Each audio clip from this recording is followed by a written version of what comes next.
This second introduction to Unit 1 will give you a preview of some of the assigned reading and help work out some of the more difficult parts and some of the more difficult ideas that are presented in the readings for Unit 1.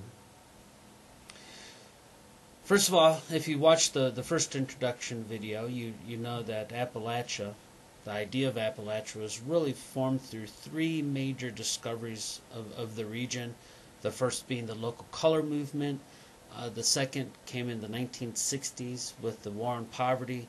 And the third is a modern reappraisal of the idea of Appalachia and a more scholarly and a more academic investigation of the region. Among your assigned readings is the introduction to John Alexander Williams' Appalachia, A History. And really this is one of the better altogether histories written about the region. I used to assign it for this class History 214. However, I found that students had a very difficult time wading through the number of details that the author uses. Simply put, they couldn't see the forest for the trees. However, I do highly recommend it, and if you'd like to learn more about the region, this is certainly the most authoritative overall history of the Appalachian region. In any case, the introduction of this book does a number of very important things, and that's the reason why it makes it to the assigned reading for this first unit. And do note, by the way, that Appalachia History is available on NetLibrary, and as I said in my welcome message, you need to learn how to use NetLibrary, a valuable tool for this class. One of the key ideas that comes out of this introduction is the idea of postmodern Appalachia, and it's on page 12 of this book, right across from the map. And oftentimes students get a little hung up on that label, postmodern, and how it refers to Appalachia. By postmodern, Williams isn't necessarily referring to a historic period or an era or a specific time. Rather, in this case, postmodern refers to the broad intellectual movement of the 1900s or the 20th century that basically allowed for a number of different truths to be equally valid. It was an intellectual and cultural movement. In the context of Appalachia and how Williams uses the phrase postmodern Appalachia, basically what he's saying is that we could have a number of different descriptions, a number of different definitions of Appalachia, all of which are equally valid. For the first quiz and really for this first unit, do pay particular attention to how he describes Appalachia as a postmodern Appalachia and be able to put that idea into your own words. Paraphrase it. But let me help you out a little with that. Basically what Williams says is that where Appalachia is and what Appalachia is isn't necessarily as important as the interactions that took place there at a given time and even a given subregion within Appalachia. He calls it a zone of interactions between people and their environment. And the characterization of that zone of interactions is really what drives Williams' view of Appalachia. He then goes and describes a couple key eras in Appalachian history where those zones of interactions were unique and merit careful consideration as a unique period in Appalachian history.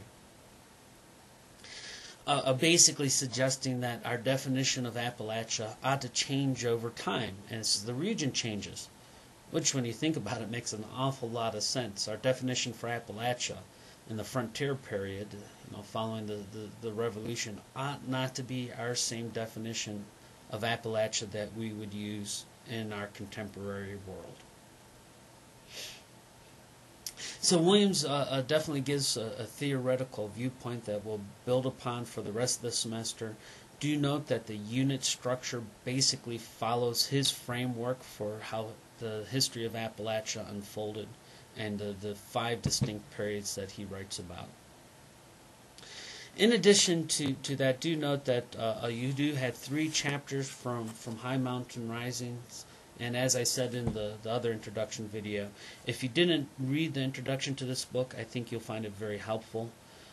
Thinking way ahead till May, basically the final exam will have an essay question that will ask you to discuss the themes that are outlined in the introduction to this book.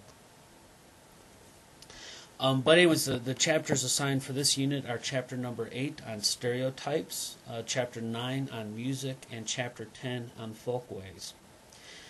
Again, unit 1 is all about how different yardsticks have been used to measure Appalachia, and how Appalachia has been described in a number of different ways. As you're going through those 3 chapters, pay particular attention to the people who described Appalachia in history, and how they came to describe Appalachia, what they described it as. So as you're reading through, I would suggest take notes and identify those people, who they are, and how they help to define Appalachia.